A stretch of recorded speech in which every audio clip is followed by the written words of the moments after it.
कैसे हैं आप लोग? आई होप कि बिल्कुल घर जैसे हैं। नहीं है तो आदत डाल लीजिए, जीवन में छोटी बड़ी समस्याएं तो होती ही रहती है। जैसा कि आप जानते हैं, भारत में राष्ट्रवाद का एक वीडियो हमने फर्स्ट पार्ट अपलोड कर दिया हुआ था। पूरा बवाल तरीका से हम लोग उसका पोस्टमार्टम किए हुए थे, एक एक कॉन्सेप्ट को समझे हुए थे, एक एक ऑप्शंस के टोटल उसके इवेंट्स को समझे हुए थे। अगर आप क्वेश्चंस को अच्छे से समझे होंगे, क्वेश्चंस को नोट डाउन किए होंगे, पढ़े होंगे अच्छे से, तो जाहिर सी बात है आपका कॉन्सेप्ट बवाल हो गया होगा, ठीक है ना। और एग्जाम में भी आप बवाल मचाने वाले हैं, इसमें कोई दो राय नहीं है। आज उसका कुछ क्वेश्चंस बचा हुआ है, जिसमें 43 क्वेश्चंस और है। इस चैप्टर से टोटल हमने कलेक्ट किया है इंपॉर्टेंट क्वेश्चन जो है 93। और पूरे कॉन्सेप्ट को अगर आप देखेंगे ना भाई साहब, तो ये टोटल लगभग 150 क्वेश्चन हो जा रहा है। अगर आप सही से पढ़ेंगे तो इस क्वेश्चन से कहीं भी कोई भी ऐसा पॉइंट नहीं है जहां से आपका क्वेश्चन छूट सकता है एग्जाम के पॉइंट ऑफ व्यू से। तो ये जो है चीजें आपको ध्यान में रखना चाहिए। जो पढ़ाया जा रहा है उसको थोड़ा सा आप नोट डाउन कीजिए, उसको अच्छे से लिखिए, ठीक है ना, और उसको रिवीजन कीजिए, ठीक है ना। और रिवीजन हुआ रहेगा ना, तभी क्या होगा, ये ऑब्जेक्टिव क्वेश्चन ऐसा चीज है ना भाई कि आज पढ़ोगे और कल छोड़ के परसों देखोगे ना, तो लगभग आपका 90% दिमाग से निकला हुआ रहता है चीजें। इसलिए जरूरी है कि आप रिवीजन करते रहें। अगर 3 बार 4 बार लगातार 2-2 दिन के अंतर पर कर ले रहे रिवीजन, तो लगभग ये लास्ट कर जाता है 1 मंथ तक। फिर 1 मंथ के बाद जो है आप एक बार रिवीजन कर लीजिए, 20 दिन के बाद एक बार रिवीजन कर लीजिए, तो चीज़ें हमेशा बना रहेगा दिमाग में, ठीक है ना। तो आप एक बार पढ़ के छोड़ दोगे तो फिर वो क्या हो जाएगा कि बस जो चीज़ें कंसेप्ट, जो चीज़ें बताया गया रहेगा, आप नोट डाउन नहीं किए रहेगा, तो फिर वो चीज़ भूल जाते हैं हम लोग। और फिर वो रटन, मतलब कि एक तरह से रट्टू लोगों की तरह क्या होने लगते हैं, हम लोग चीज़ों को रटने लग जाते हैं। तो ऐसे नहीं करना है, चीज़ों को समझना है। इसलिए बार बार हम कोई भी क्वेश्चन जब बताते हैं उसके पहले के बैकग्राउंड को थोड़ा सा जरूर समझाते हैं, ताकि आप चीज़ों को समझ जाएं, ठीक है ना। चलिए बाकी सभी क्वेश्चन का पोस्टमार्टम करते हैं और मिल के मचाते हैं बवाल विद बहुत सारा सवाल। देखिए, जैसा कि आप जान रहे हैं आप लोग कि 50 क्वेश्चंस तक हम लोगों ने क्या हुआ था, कवर किया हुआ था। अब हम लोग क्या 51 से हम लोग शुरू करेंगे, ठीक है ना, और देखेंगे क्या है इसमें। देखिए, जैसे यहाँ पर हम लोग 51 में देख रहे थे, जालियांवाला बाग हत्याकांड किस वर्ष हुआ था। देखिए, जालियांवाला बाग हत्याकांड जो हुआ था बेसिकली भाई साहब, ये आपका 13 अप्रैल को हुआ था। कितने अप्रैल को हुआ था? 13 अप्रैल 1919 को 1919 ईस्वी में हुआ था। देखिए, जालियांवाला बाग हत्याकांड के पीछे का जो कारण था मेनली माना जाता है रॉलेट एक्ट, ठीक है ना। आपको जैसे बताया कि रॉलेट एक्ट जो था 25 मार्च 1919 ईस्वी को रॉलेट एक्ट लागू किया जाता है। इस रॉलेट एक्ट को काला कानून और इसके ऐसा नियम था जिसकी वजह से शक के आधार पर किसी भी भारतीयों को गिरफ्तार कर लिया जाता था और गुप्त रूप से उस पर मुकदमा चला करके उसको 2 साल के लिए जेल दे दिया जाता था, मतलब जेल में डाल दिया जाता था, उस पर सजा। और उसके खिलाफ में कोई भी आदमी अपील भी नहीं कर सकता था, ठीक है ना। ना आपको कोई वकील रखने का अधिकार होता था, ठीक है ना आप अपील कर सकते थे। इसीलिए इस मतलब कानून को, रॉलेटेड कानून को काला कानून था, बिना वकील, बिना अपील और बिना दलील का कानून कहा गया था, ठीक है ना। क्वेश्चन पूछेगा, हमेशा क्वेश्चन ऐसे पूछते रहता है, चीज़ों को समझिएगा। तो इस जालियांवाला बाग जो रॉलेटेड कानून लागू किया गया था, ठीक है ना, इसी के विरोध में 6 अप्रैल को क्या हुआ था, गांधी जी के उनके सलाह पर अलग अलग जगहों पर क्या हुआ, आंदोलन शुरू हो चुका था। जिसमें से आप सबसे ज़्यादा जो फेमस था आपका जलंधर था, आपका अमृतसर था, दिल्ली था, ये सभी एरिया में क्या हुआ चुका था, आंदोलन शुरू हो चुका था, ठीक है ना। लेकिन सबसे ज़्यादा जो उग्र आंदोलन चल रहा था वो दिल्ली और अमृतसर में चल रहा था। जब आंदोलन चल रहा था तो क्या हुआ, वहाँ पर पुलिस के द्वारा उसको दबाने की कोशिश किया गया। और जब लोग उग्र हुए तो पुलिस के द्वारा गोली वगैरह चलाया गया, जिसमें बहुत सारे लोग मर गए, ठीक है ना। ये चीज़ें लोगों के अंदर और ज़्यादा गुस्सा भड़का दिया, ठीक है ना। 9 अप्रैल को एक्चुअली क्या हुआ था कि रामनवमी का दिन था। 9 अप्रैल के दिन, उस दिन अमृतसर में क्या हुआ, आंदोलन चल रहा था, ठीक है। और उस आंदोलन का जो अध्यक्षता थे डॉक्टर किचलू और डॉक्टर सैफुद्दीन किचलू और डॉक्टर सत्यपाल, ये दोनों आदमी कर रहा था। अंग्रेज के अधिकारियों ने क्या किया, उसको दोनों आदमी को नजरबंद कर दिया। नजरबंद करने का मतलब ये होता है कि किसी को पता नहीं है कि आपको कहाँ रखा गया हुआ है। लोगों ने आंदोलन करना शुरू कर दिया, मांगना शुरू कर दिया कि भाई हमारे नेता कहाँ है, आप हमको दिखाइए। आप मान लीजिए अंदर रखे हुए, मान लीजिए मारिए के फेंक देगा, उन्हें पता है, ठीक है ना। तो लोगों ने इसका आंदोलन करना शुरू कर दिया। 10 अप्रैल को आंदोलन हुआ पूरा बवाल तरीका से। और गांधी जी आ रहे थे पंजाब में इन सभी चीज़ों का जायजा लेने, तो गांधी जी को भी क्या कर दिया गया, पंजाब में इंटर नहीं करने दिया गया, उनको गिरफ्तार कर लिया गया। बात समझे कि नहीं। इन सभी चीज़ों से लोगों में और गुस्सा फूट गया, जिसकी वजह से लोग जो है और बवाल मचाने लग गए। जिसकी वजह से 11 अप्रैल को क्या हो गया कि पंजाब के अमृतसर में मार्शल लॉ अर्थात पुलिस कानून लागू कर दिया गया। मार्शल लॉ में एक्चुअली क्या होता है कि दो से ज़्यादा लोग एक जगह खड़ा नहीं हो सकते, उससे ज़्यादा लोग अगर खड़ा हो रहे हैं तो पुलिस को पूरा अधिकार होता है उसको मारपीट कर दे, मारपीट करके अलग कर दे, या फिर उस पर कोई कानूनी कार्रवाई कर सकता है, जेल में डाल सकता है, ठीक है ना। और उस समय उप गवर्नर, पंजाब का उप गवर्नर माइकल जनरल ओडायर को बनाया गया, ठीक है ना। वहाँ पर क्या हुआ कि इसने क्या हुआ कि पूरे जितने भी जो आंदोलन चल रहा था उसको बुरी तरह से दबाने की कोशिश किया, ठीक है ना। जो लोगों के द्वारा क्या हुआ कि ये चीज़ें सहा नहीं गया और लोग उग्र हो गए। 13 अप्रैल को क्या हुआ था, इन सभी चीज़ों को लेकर के एक बैठक हुआ जालियांवाला बाग में। पंजाब के अमृतसर में एक बाग था, एक बेसिकली एक जो था कुछ एरिया था जो चारों तरफ से क्या था, घर था, और बीच में कुछ एरिया था एक तरह से पार्क की तरह था, ठीक है ना। और उसमें जाने का एक ही रास्ता था, लगभग 2 से 2.5 फुट का एक रास्ता था, उसी में लोग जाते आते थे, ठीक है ना। और वो बैसाखी का दिन था, मेला लगा हुआ था बैसाखी का। और इसमें से जो भारतीय जो इस आंदोलन का जो अगुवाई कुछ लोग कर रहे थे, ठीक है ना, और इस आंदोलन में जो लगे हुए थे उन लोगों का एक बैठक हुआ। और उस बैठक में वो लोगों ने क्या हुआ, अपना मीटिंग कर रहे थे कि कैसे क्या किया जाए, कैसे अपने लोगों को छुड़वाया जाए, क्या किया जाए, मीटिंग चल रहा था। उसमें मैक्सिमम जो लोग थे भाई साहब, वो क्या था, आपका बैसाखी का मेला जो लगा हुआ था, तो ग्रामीण इलाका के लोग आकर के उसमें मेला में क्या कर रहे थे, अपना घूम रहे थे, कुछ खरीदारी कर रहे थे, मजे ले रहे थे अपना, ठीक है ना। तब तक क्या हुआ कि एक देशद्रोही, एक राजहंस का नाम ऐसा आता है, ठीक है ना, इतिहास में राजहंस नाम का एक व्यक्ति ने क्या किया, जाकर के जनरल डायर को, वो डायर बेसिकली उसका नाम है, जनरल डायर को, एक जो पुलिस कैप्टन था उस समय, ठीक है ना, उसको जाकर के ये इन्फॉर्मेशन दे देता है। उसने क्या किया, पूरा पुलिस फोर्स लाया और चारों तरफ से क्या हुआ, पूरा तैनात कर दिया लोगों को, और एक बड़ा वाला जो है मशीन गन लेकर बैठा दिया, जहां से मेन जो जाने आने का रास्ता होता है वहां पर।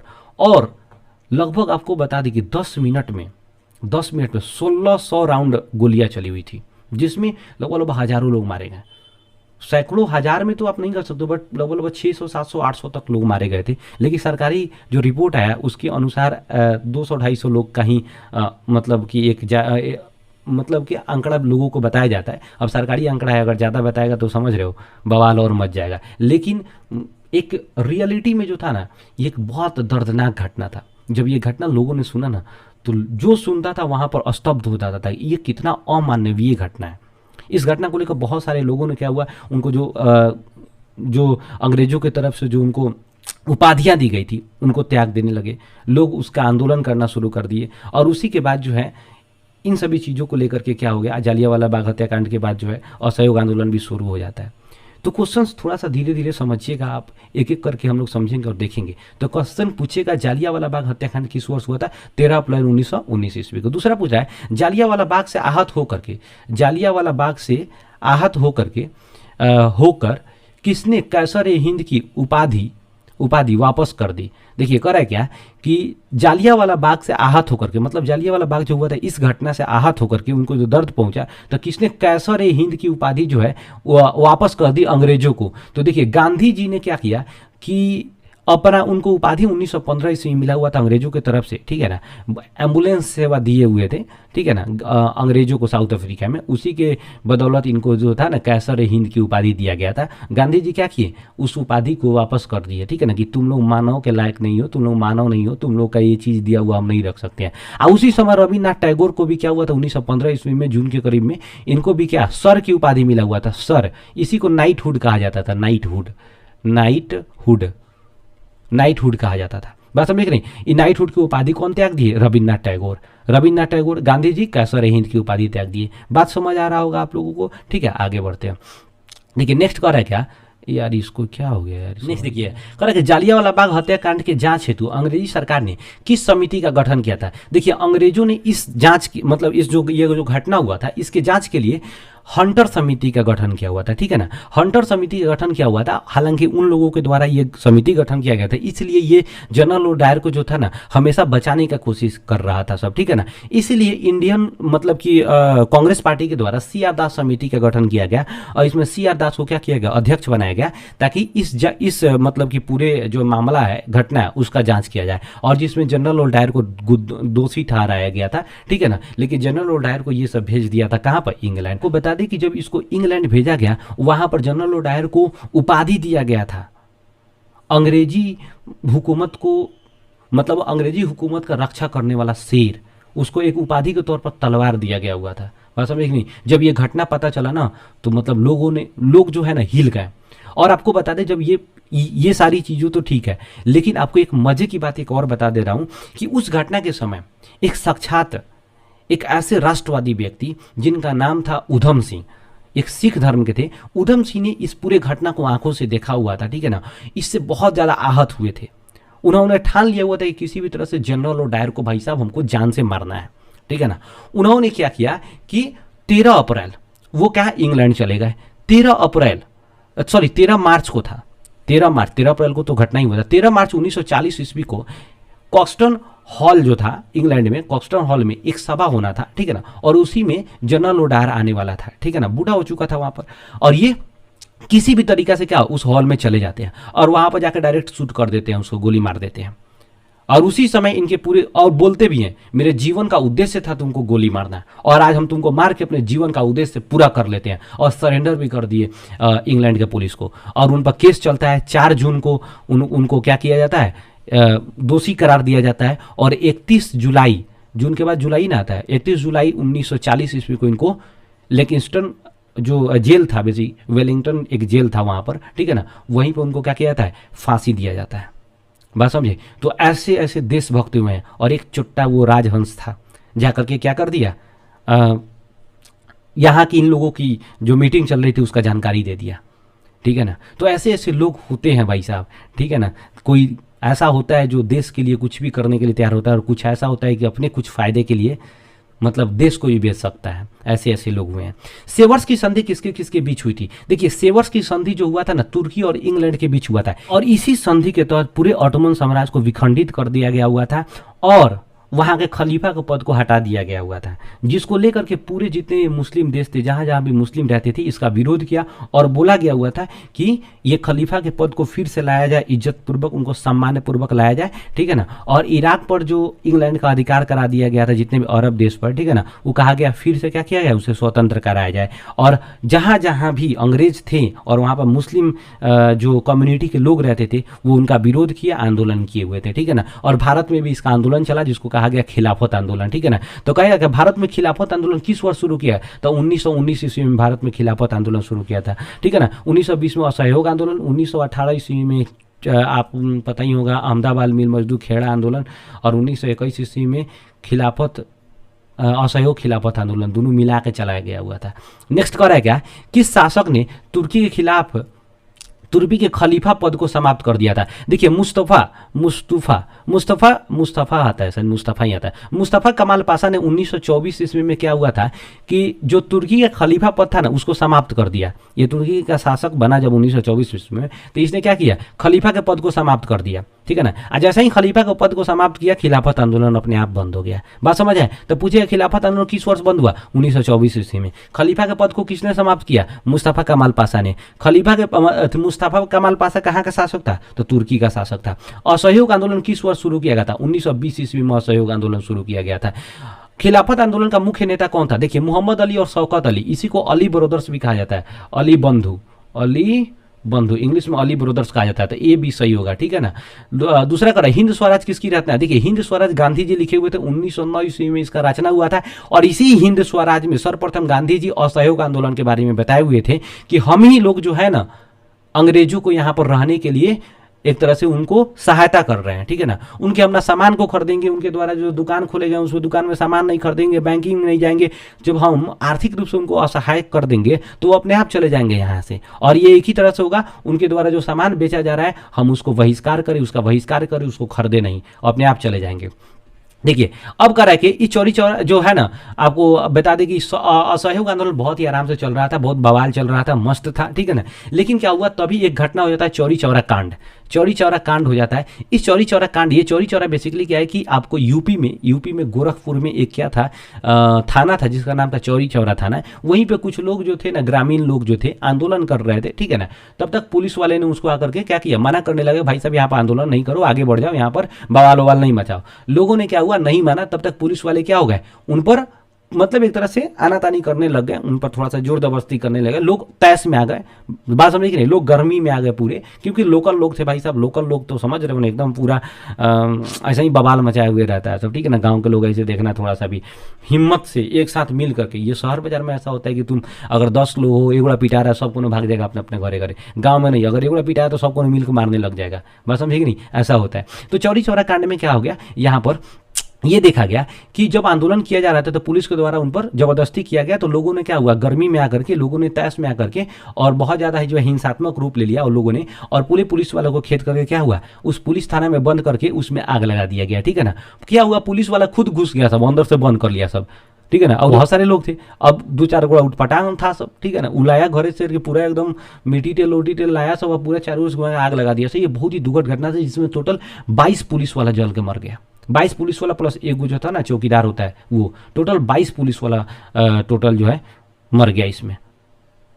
1922 ईस्वी में कितने लोग मरा, 22 पुलिस वाला मर गया, ठीक है ना। जब गांधी जी इस घटना को सुने ना, तो गांधी जी बोले कि नहीं, अभी भी लोगों को जो है ना पूर्ण रूप से जो है आंदोलन करने के तरीका को अभी नहीं पता है, तरीका नहीं पता है उन लोगों को। अभी भी जो है ना आंदोलन करने का सही तरीका सिखाने की जरूरत है। हिंसा नहीं करना है, हिंसा अहिंसा में अंतर सिखाने की जरूरत है, ठीक है ना, अभी बहुत जरूरत है। तभी गांधी जी ने क्या किया हुआ था, 11 अप्रैल को 11 फरवरी को यह डिसीजन ले लिए कि इस आंदोलन को, असहयोग आंदोलन को बंद किया जाएगा। 12 फरवरी को क्या किया गया, यहाँ पर कांग्रेस के द्वारा भी ये स्वीकार कर लिया गया कि चलो भाई इसको हम क्या कर लेते हैं, यहाँ पर असहयोग आंदोलन को बंद कर दिया जाता है। और मार्च में क्या किया जाता है, गांधी जी को 6 वर्ष के लिए जेल में डाल दिया जाता है, ठीक है ना। तो क्वेश्चन पूछेगा चौरा चौरी कांड कब हुआ था, तो 5 फरवरी 1923, ये गलत है यार, यहाँ देखो सी नंबर सही है, 5 फरवरी 1922। चौरा चौरी कांड कब हुआ था, 5 फरवरी 1922। चौरा चौरी कहाँ पड़ता है, तो गोरखपुर में। ये गोरखपुर बेसिकली आज के देवरिया जिला में है, उत्तर प्रदेश में देवरिया जिला है, वहीं में पड़ता है ये, ठीक है ना। स्वराज पार्टी का गठन कब हुआ था, देखिए स्वराज पार्टी का गठन 1923 ईस्वी में मोतीलाल नेहरू और चित्तरंजन दास के द्वारा हुआ था, ठीक है ना। 1923 ईस्वी में चित्तरंजन दास और मोतीलाल नेहरू के द्वारा हुआ था। ये क्यों हुआ था, जब गांधी जी असहयोग आंदोलन बंद कर दिए ना, तो गांधी जी जब बंद कर दिए तो उसके बाद इन लोगों का दिल टूट गया, कुछ लोगों का दिल टूट गया, और ये लोगों ने कहा कि हम खुद से क्या करेंगे, पार्टी बनाते हैं और नेशनल असेंबली में जाकर के क्या करेंगे, वहां पर अंग्रेजों का विरोध करेंगे, मतलब संसद में जाकर, क्योंकि बाहर से जो भी कुछ बोल रहे हैं अंग्रेज नहीं सुन रहे हैं, तो हम जाकर के डायरेक्ट संसद में, उस समय का संसद वही था, संसद में जाकर के डायरेक्ट विरोध करेंगे। अब मान लीजिए किसी के द्वार पर सामने रखकर चिल्ला रहे हैं, उसको गाली दे रहे हैं, कोई फर्क नहीं पड़ रहा है, ठीक है ना, या फिर कुछ भी कह रहे हैं, लेकिन ओकरा घर में घुस जाइए तो फर्क पड़ने लग जाएगा उसको। बात समझे कि नहीं, वही काम हुआ था। तो स्वराज पार्टी का गठन कब हुआ, 1923 ईस्वी में, मोतीलाल नेहरू और चित्तरंजन दास, ठीक है ना। लेकिन स्वराज पार्टी का धीरे धीरे विघटन हो गया 1925 के बाद, क्योंकि 1925 ईस्वी में चित्तरंजन दास का क्या हो जाता है, मृत्यु हो जाता है, आकस्मिक मृत्यु हो जाता है,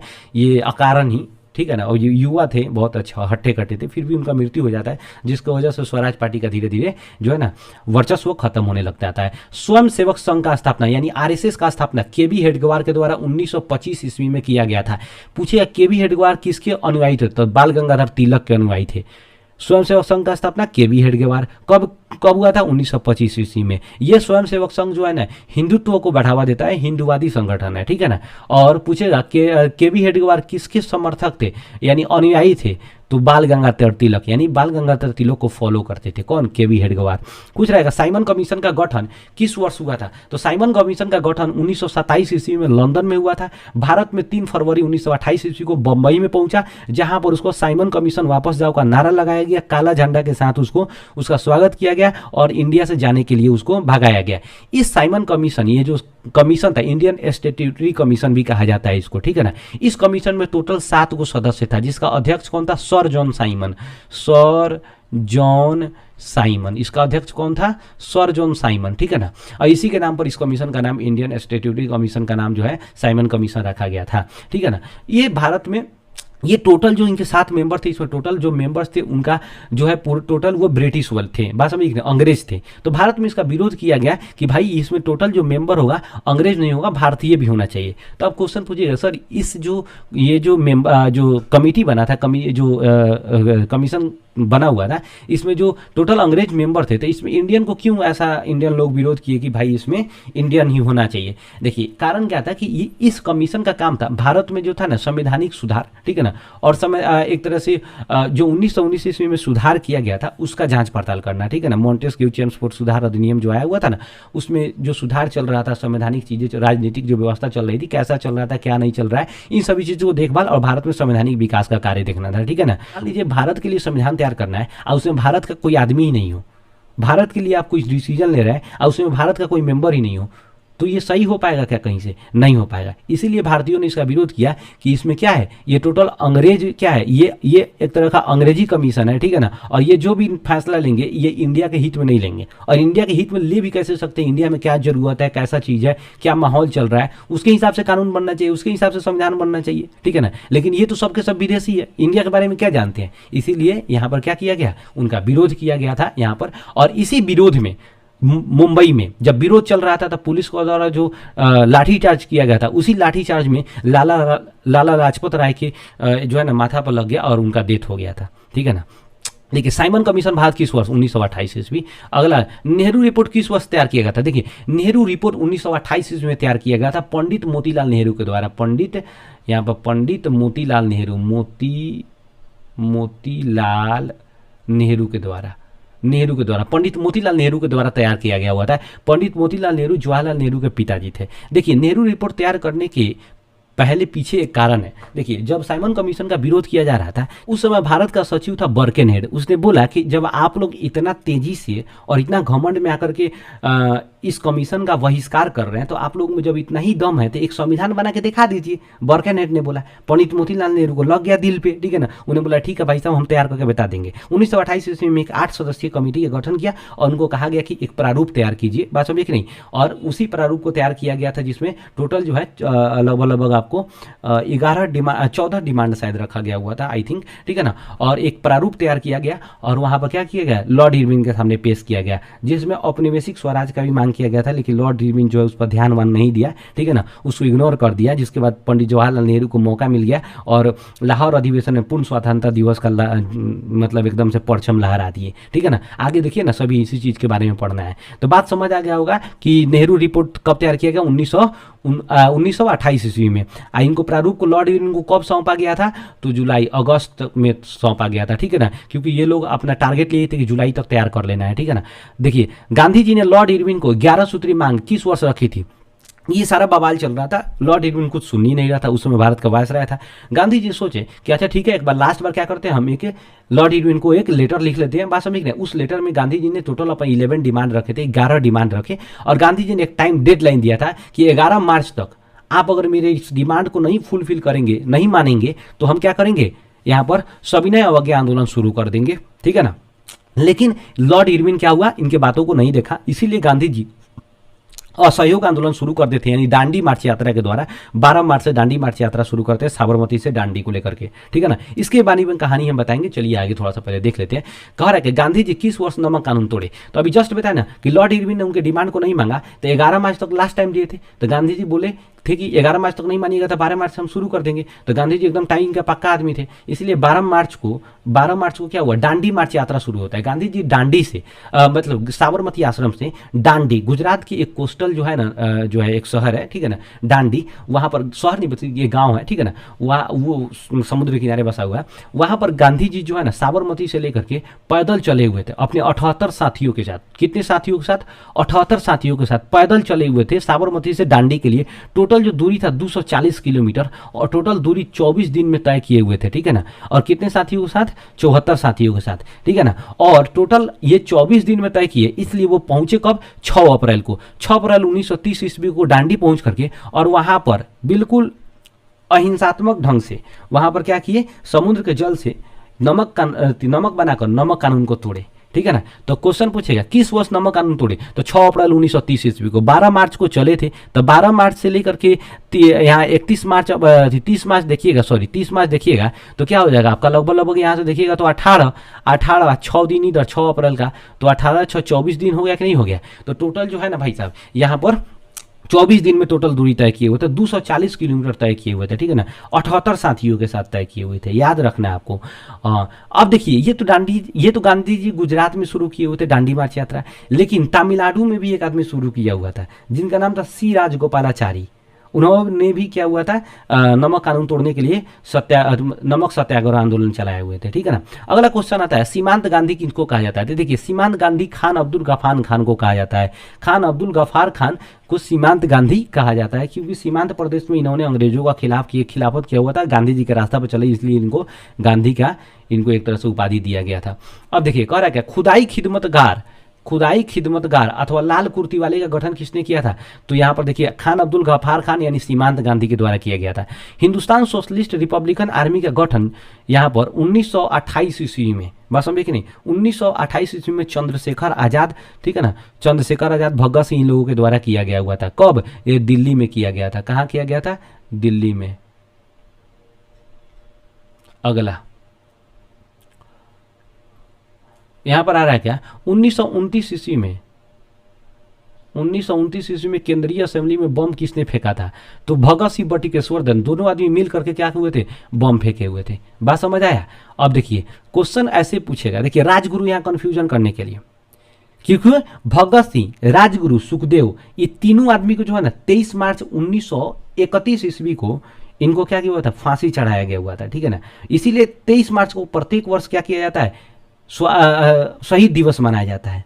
आपको याद रखना है केंद्रीय असेंबली में बम किन दो लोगों ने फेंका था, तो भगत सिंह बटुकेश्वर दत्त ने, ठीक है ना। लेकिन तीन आदमी, कौन से तीन आदमी को एक साथ भगत सिंह के साथ फांसी चढ़ाया गया था, तो भगत सिंह, राजगुरु और सुखदेव को। कह रहा है क्या,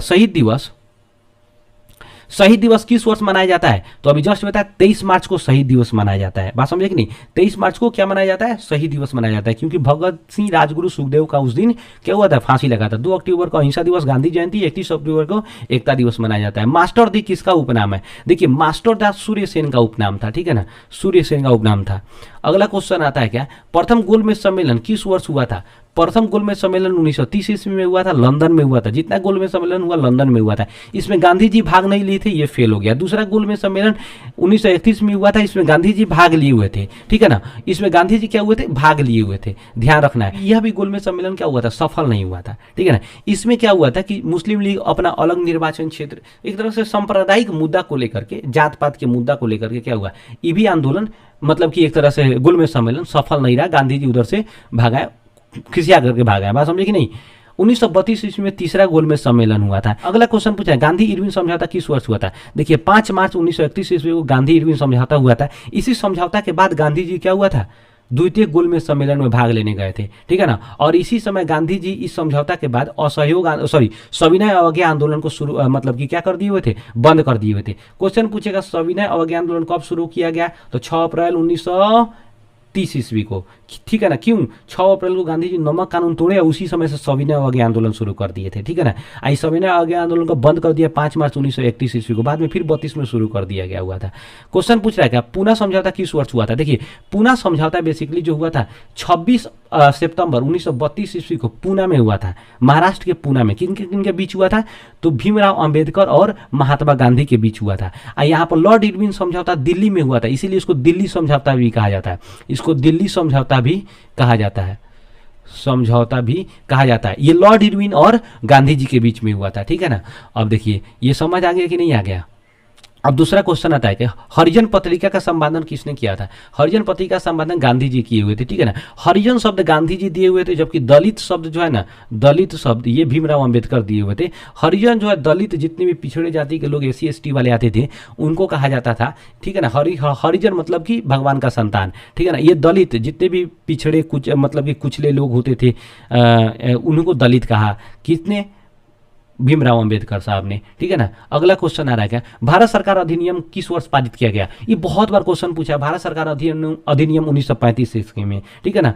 देखिए भारत सरकार अधिनियम 1935। चलिए आगे बढ़ते हैं। महात्मा गांधी को महात्मा सर्वप्रथम किसने, देखिए महात्मा गांधी को महात्मा बहुत सारे लोगों ने कहा था, लेकिन ये ज्यादा फेमस रहा रविन्द्रनाथ टैगोर, जो बोले हुए थे अपने एक लेख में महात्मा गांधी को महात्मा के रूप से लिखे हुए थे। उसके बाद वल्लभ भाई पटेल को सरदार की उपाधि किसने दिया था। देखिए वल्लभ भाई पटेल को महिलाओं के द्वारा सरदार की उपाधि दी गई थी।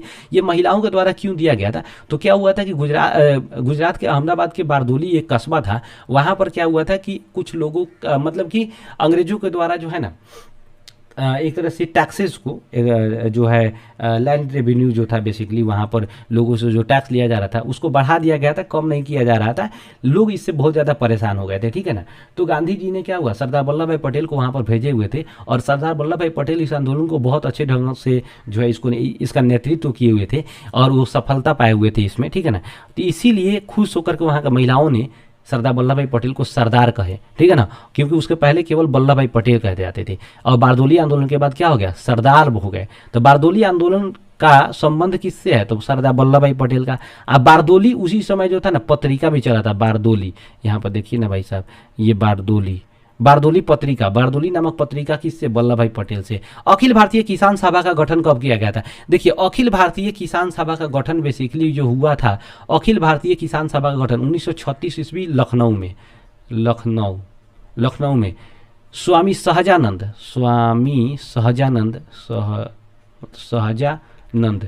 सहजानंद की अध्यक्षता में हुआ था, ठीक है ना। अगला क्वेश्चन, अवध किसान सभा का गठन 1920-21 में हुआ था, ठीक है ना। All India trade union Congress का स्थापना जो हुआ था भाई साहब 1920 ईस्वी में हुआ था, all India trade union Congress का स्थापना। ये लाला लाजपत राय की अध्यक्षता में, लाला लाजपत राय की अध्यक्षता में हुआ था। कहाँ हुआ था, तो मुंबई में हुआ था, ठीक है ना। अगला क्वेश्चन, रामपा विद्रोह कब हुआ था? 1916 ईस्वी में रामपा विद्रोह हुआ था। क्वेश्चन करें क्या, खोंड विद्रोह कब हुआ था? तो 1914 ईस्वी में खोंड विद्रोह हुआ था, ठीक है ना। ये उड़ीसा में बेसिकली चला हुआ था। अगला, लाल बाल पाल का संबंध किससे है? देखिए लाल बाल पाल का संबंध जो है ना नरम दल गरम दल से है, ठीक है ना।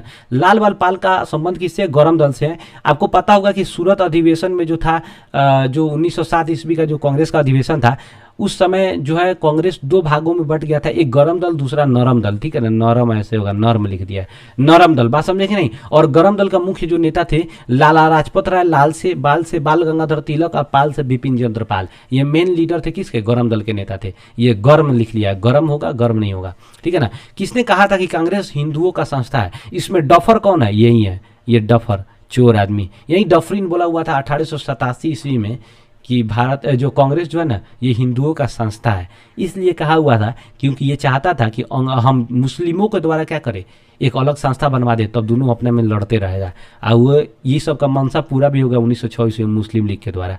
देखिए अगला क्वेश्चन का है कि फॉरवर्ड ब्लॉक का स्थापना सुभाष चंद्र बोस 1939 ईस्वी में किए हुए थे। नेक्स्ट क्वेश्चन आ रहा है, मेरठ षड्यंत्र किस वर्ष लागू हुआ था? मेरठ षड्यंत्र 1929 ईस्वी में लागू हुआ था। अगला क्वेश्चन, कांग्रेस के किस अधिवेशन में पूर्ण स्वाधीनता का प्रस्ताव पास किया गया? देखिए कांग्रेस के लाहौर अधिवेशन 1929 ईस्वी में, कांग्रेस के लाहौर अधिवेशन 1929 ईस्वी में जिसका अध्यक्ष कौन थे, पंडित जवाहरलाल नेहरू, उसी अधिवेशन में पूर्ण स्वाधीनता दिवस का के जो प्रस्ताव था उसको पास किया गया। और उसी समय ये आपको बता दें हम कि ये बेसिकली नवंबर में हुआ था, ठीक है ना। और 31 दिसंबर 1929 ईस्वी को क्या हुआ था कि रावी नदी के तट पर पहली बार झंडा फहराया गया और स्वतंत्रता दिवस के रूप में मनाया गया था, ठीक है ना। और वही समय ये क्या हुआ था, एक डेट निश्चित किया गया कि 26 जनवरी को, ठीक है ना, हम लोग क्या करेंगे, स्वाधीनता दिवस मनाएंगे, स्वाधीनता दिवस मनाएंगे, प्रत्येक वर्ष मनाएंगे। इसीलिए 26 जनवरी को प्रत्येक वर्ष स्वाधीनता दिवस मनाया जा रहा था, जिसी की वजह से क्या हुआ कि हमारा संविधान नवंबर में बन के तैयार हो चुका था, ठीक है ना। नवंबर में बन के तैयार हुआ, लेकिन नवंबर में क्या हुआ, उसको लागू नहीं किया गया था। उसको कब लागू किया गया, 26 जनवरी को लागू किया, 1950 ईस्वी में लागू किया गया था, ठीक है। बिहार समाजवादी दल का गठन कब किया गया? देखिए बिहार समाजवादी दल का गठन 1931 ईस्वी में किया गया था, जयप्रकाश नारायण के द्वारा किया गया था, जयप्रकाश नारायण के द्वारा किया गया था, ठीक है ना। तो भारत छोड़ो आंदोलन जो था ना 1942 ईस्वी 8 अगस्त को शुरू किया गया था, गांधी जी के नेतृत्व में शुरू किया गया था। ये भारत का तीसरा सबसे बड़ा जो था ना ये जन आंदोलन था, सबसे बड़ा जन आंदोलन था, ठीक है ना। अब यहाँ तक हम लोगों ने 93 क्वेश्चंस को पूरा किया। दैट मीन्स इस चैप्टर का टोटल क्वेश्चन हम लोगों ने जितना भी इंपॉर्टेंट क्वेश्चन एग्जाम में पूछे जाने वाले क्वेश्चन है, इंपॉर्टेंट क्वेश्चन है, उसको हम लोगों ने फाड़ा, पोस्टमार्टम किया, ठीक है ना। अब आपका काम है इसका रिवीजन करना, दोस्तों के पास पहुंचाना। देखिए हमारा काम है कि आपको जितना भी इंपॉर्टेंट चीज़ है आपके सामने रखना, इतना मेहनत करके भाई साहब आपको अगर कुछ कर रहे हैं तो आपसे कुछ पैसा नहीं लिया जा रहा है, बस एक ही है कि आप भाई को सपोर्ट कीजिए जैसे हम आपको कर रहे हैं, ठीक है ना। दोस्तों के पास शेयर कीजिए, वीडियो अच्छा लगा हो तो लाइक कीजिए, नहीं अच्छा लगा हो डिसलाइक कीजिए, चैनल को कंपलसरी सब्सक्राइब कीजिए। भाई साहब अगर किसी भी तरह की कोई क्वेरी होगा, क्वेश्चंस होगा, या फिर कुछ अगर इसमें कोई फॉल्ट दिख रहा होगा, कुछ भी ऐसा कुछ होगा, तो देखो ये फर्स्ट बार हम भी कर रहे हैं, ठीक है ना। जाहिर सी बात है कि कोई भी परफेक्शन एक ही बार में नहीं आ जाता है, तो आपको थोड़ा सा काम यही रहेगा भाई साहब, एक व्यूवर्स के नाते, ठीक है ना, कि आप सजेशन दीजिए कि क्या सुधार कर सकते हैं, क्या कर सकते हैं भला, ठीक है ना, ताकि हम भी क्या कुछ सीखिए अच्छे और अच्छा और कर सके, इसको और सुधारा जा सकता है, ठीक है ना। तब तक के लिए आज के वीडियो में इतना ही, मिलते हैं नेक्स्ट वीडियो एक नए आपका ज्योग्राफी के नए चैप्टर के साथ, क्योंकि इसमें इतना रहने देते हैं, बाद में फिर इसका एक नया क्वेश्चन शुरुआत होगा इसका नया चैप्टर के हिसाब से, ठीक है ना। और अब क्या होगा, ज्योग्राफी का फर्स्ट चैप्टर ऑब्जेक्टिव जितने भी इंपॉर्टेंट है उसको लाएंगे और उसको हम लोग देखेंगे, उसका कवर करेंगे, पोस्टमार्टम करेंगे, ठीक है ना। तब तक के लिए आज के लिए इतना ही, मिलते हैं नेक्स्ट वीडियो में। जय हिंद।